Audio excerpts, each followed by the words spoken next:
Yes, sir. Yes, sir. Yes, sir. Yes, sir. Welcome to episode 4 of the Metropolis Talk Show. Um, I'm gonna keep this one quick because the game it's currently 6:02, May 1st. Celtics 76ers kick off in about 30 minutes. So I'm gonna keep this one a little shorter. We're gonna do a little pregame talk. And then we could touch on the couple of the other series real quick, but my focus today, at least for this episode, is the pregame of Celtics Sixers. We'll see if we want to do a postgame after. Um, we'll see how I'm feeling about the postgame. If not, we'll hit the postgame episode tomorrow. Anyways, let's get into it. We are fresh off of Boston Bruins loss. Fresh off of Boston Bruins regular season phenomenon that turned into a shit show. So, Celtics, it's time to take over. Ox says Sixers and 4. I actually believe the complete opposite. Celtics and 4. No, in all serious. So let's break it down. Celtics Sixers kick off in 30 minutes. Okay. Joel Embiid is out for game 1. And here we are again, postseason playoffs with another injury-prone Joel Embiid. I'm gonna be honest, at this point, I've been watching Embiid, the Sixers, for so long now that I don't even care, bro. All that Embiid being out game 1 does is, as a fan, you have to hear, well, Sixers would have won this series if Embiid wasn't out in game 1. And honestly, I don't care. And I think most of us don't care anymore. When somebody gets injured on your team, at first it's easy to say that. When people look back at it, nobody cares. Nobody cares how easy the route was. All that matters is a chip. Tune in later while I put in the beat down on Drew. Gotcha, Torch. Um, There's another situation. This is not news to Embiid or to this actually, yeah, Sixers and Embiid. He's out game 1. All that does as a fan and for the Celtics is make game 1 in the Garden with no Embiid a must win. You can't lose this game. You have to go up 1-0. Um, and that's pretty much that. There's no really you can't let Maxey and Harden get off hot, which you already know those are going to be their 1-2 options. Um, this is a must win for the Celtics already. Already, the series hasn't even started. It's a must win. Facts though, Bucks should have beat Miami regardless. I agree, but Miami's looking good, which we'll touch on that. What am I looking for in this series? Okay, let me tell you what I'm looking for. Obviously, we got a taste of it last series or last game against the Hawks in Game 6.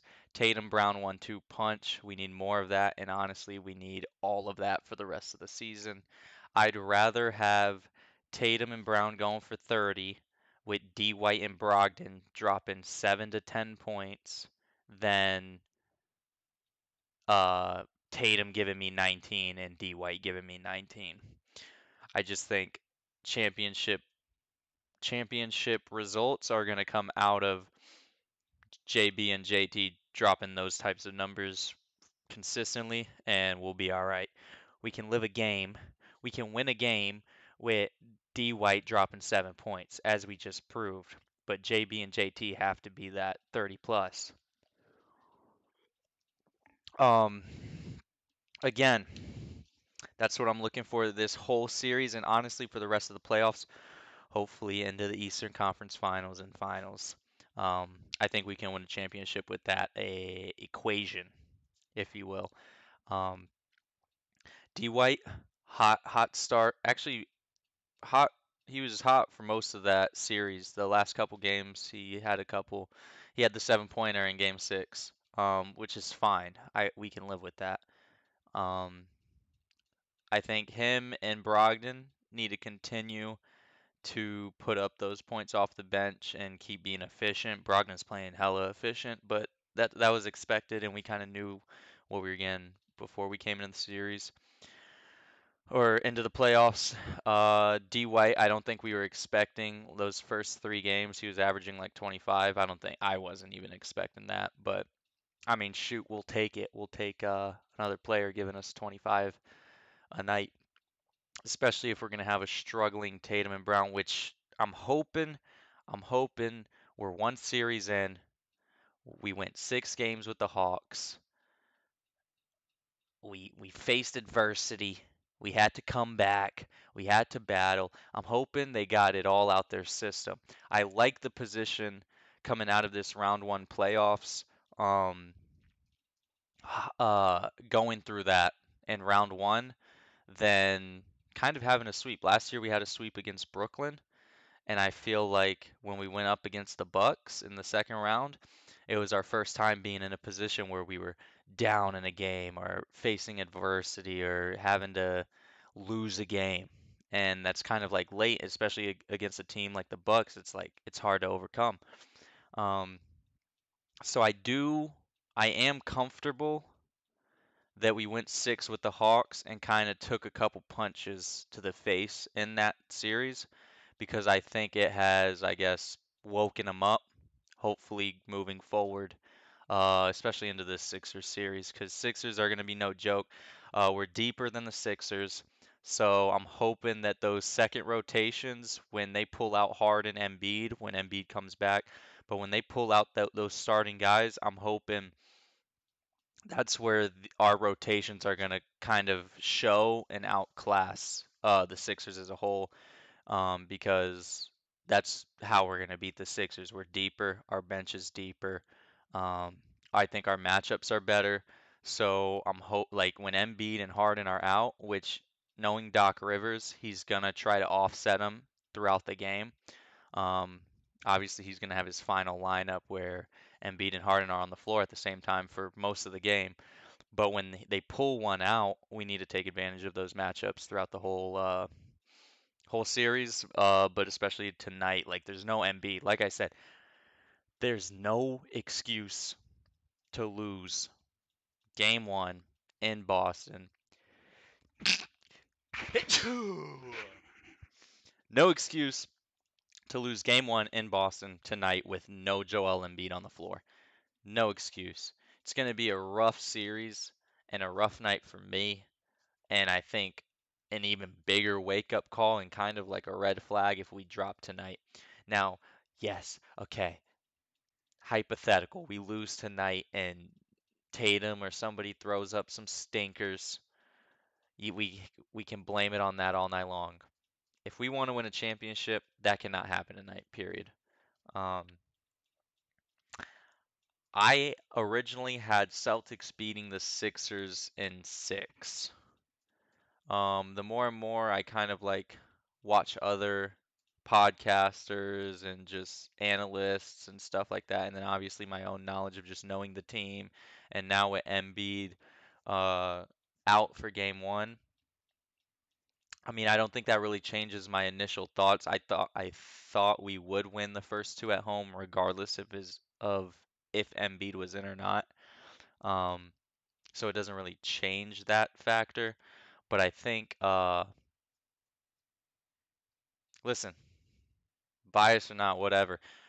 I could see the Celtics sweeping the Sixers.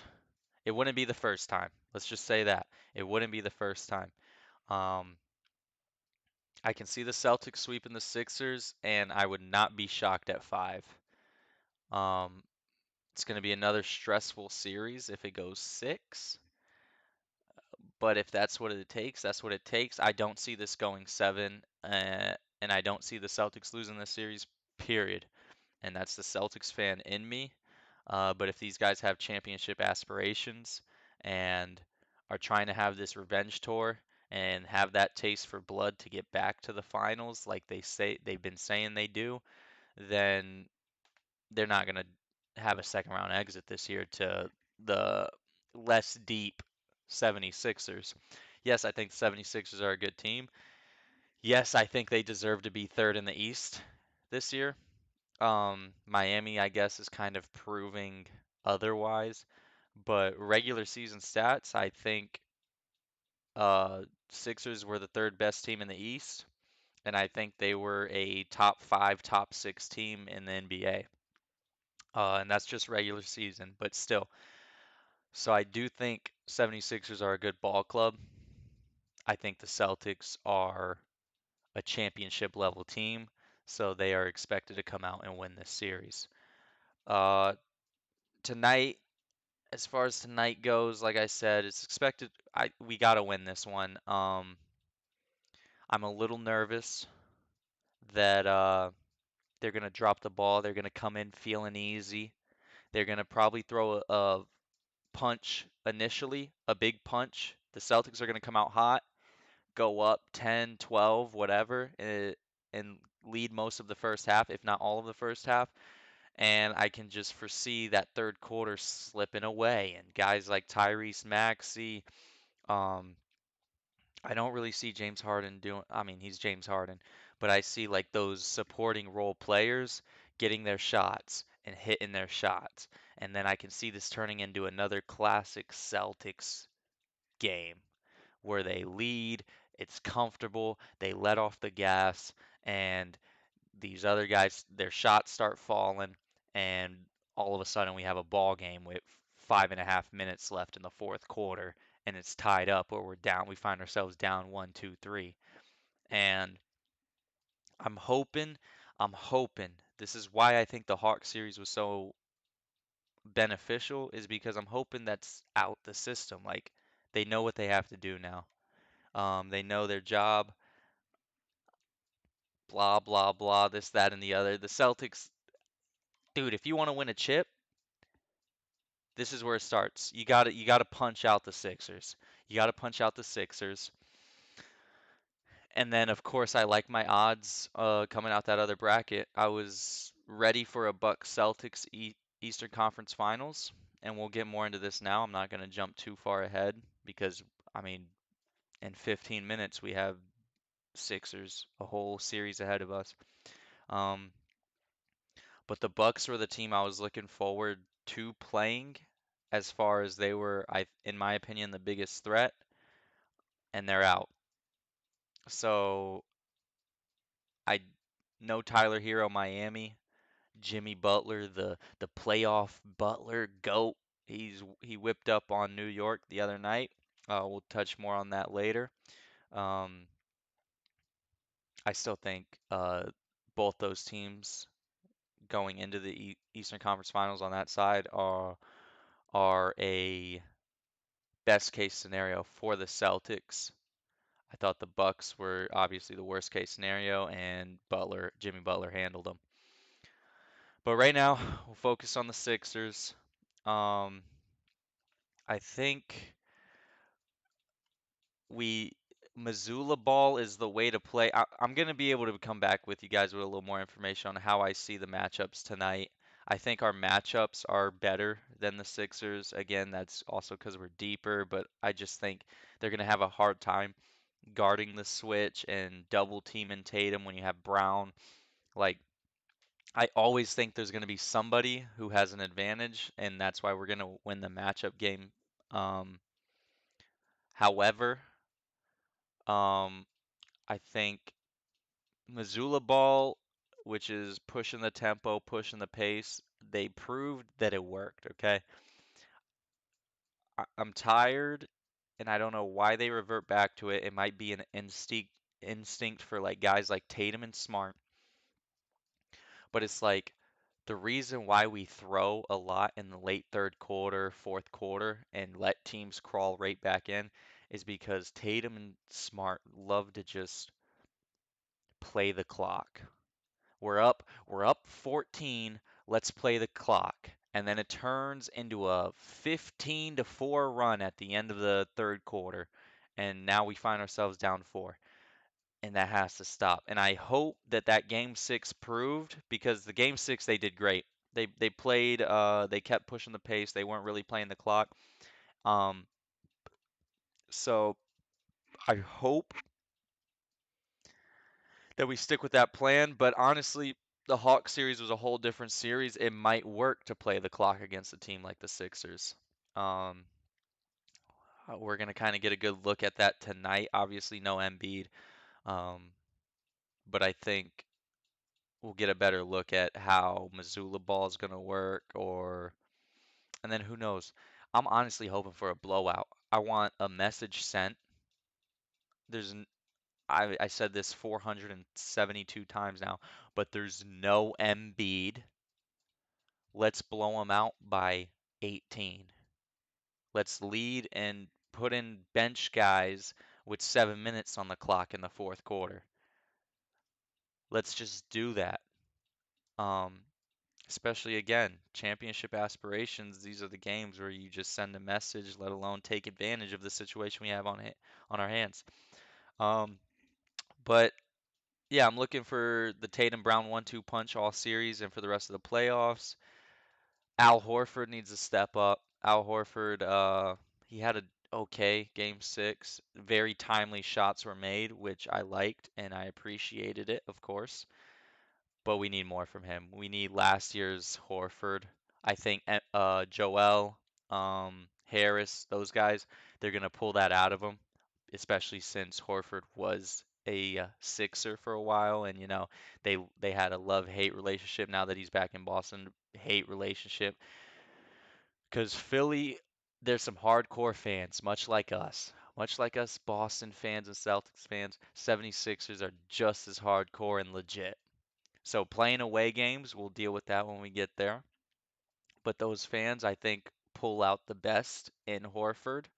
I thought it was going to do more, the Hawks, but like I said, I went to two games.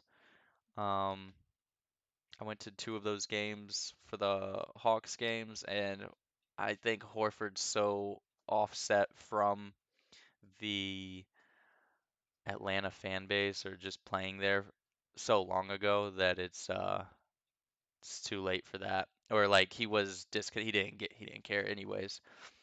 Um, Next in line, Honey Pie. We'll figure that out later.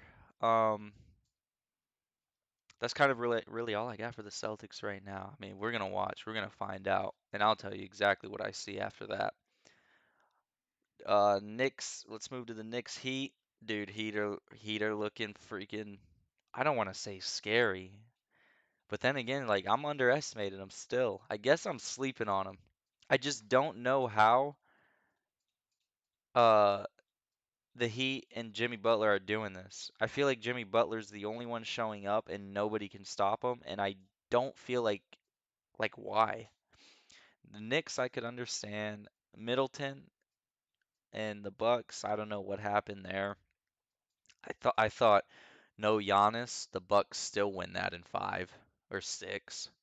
If Giannis was out the whole series, Middleton and that crew and Drew should have still beat them by 6, but apparently Miami's different, I guess. Um, I need to watch this next New York Heat game to really get a look because I saw it was close and then it wasn't close and Miami stole one in MSG in New York and I don't know how that happened. Um, I'm a big Jalen Brunson fan, but now that we're getting deeper in the playoffs, I think we're going to start seeing Jalen Brunson be who Jalen Brunson really is, not taken away from him what he's done this year and then at the end of his time in Dallas because he did step to the plate and become obviously a 1-2 option on a roster. He got freaking good really quick. But I think we're going to start seeing that supporting character Brunson as in this next series. And what did he drop the other day? Um, and I'm a Jalen Brunson guy. I had him on my fantasy this year. He was like one of my top picks because I didn't know. I'm starting to sound like freaking LeBron. I knew he was gonna drop 70. Head ass. Um, but I knew Jalen Brunson was gonna have a good year, especially going to New York from Dallas. He was gonna become one of the first, second options with Randall. But I think we're gonna kind of really see his playoff. And he has experience, so maybe I could be wrong. What did he drop? He played 40 minutes, dropped 25 points. I mean, he played to his level, so He went 0 for 7 from the 3-point line though. I mean, damn, what do you how many free throws did he have? Anyways, yeah, so I need to pay attention more to that series. Nuggets, Suns. We can talk about that real quick. It's 6:22, so I'm about to dip off. This is gonna be a shorter episode. We could do a post game later. Um, Denver's looking good, bro. They sent a message. They sent a message to the Suns, but then again, Clippers did the same thing. I think Suns had to settle into their matchups. I do think Denver wins that one in six. I'm hoping they win that in six. I want Denver. I want Jokic to break out of that second round exit. Like I want them to make a Western Conference final. I have them making the finals. I have a Celtics Denver finals matchup, and I'm sticking with that. And I need to watch more of that series. I caught the end of that series, and they look good. Nuggets look good. Um, they played a night game too, so the other series, oh, Sacramento botched my bracket.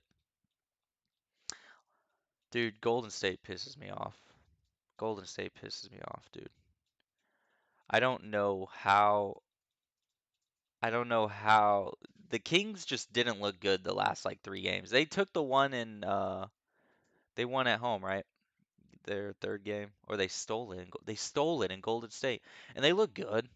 But I still felt it just was obvious that Golden State had a bad game in Game Six. Like they were missing all the shots.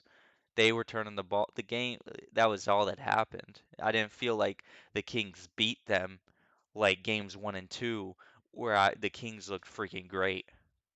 The Kings looked like a championship level team. Game one and two, they were beating, outclassing, outscoring, playing better defense. They were beating Golden State up. They were the better team. And then it just slipped. And then their game they stole, their game six that they stole, it was like they played well, obviously, but it just was obvious that the Warriors had a bad game too. And then they came into this last game and it was kind of sickening to watch to have the Kings go out like that. They have a good future. I think they need a couple more additions. I don't think Monk, Fox, and freaking Sabonis, I don't think you get. I mean, I thought they got Western Conference Finals this year with that crew, but I think they prove they need somebody else. They need another person. But we'll see with that.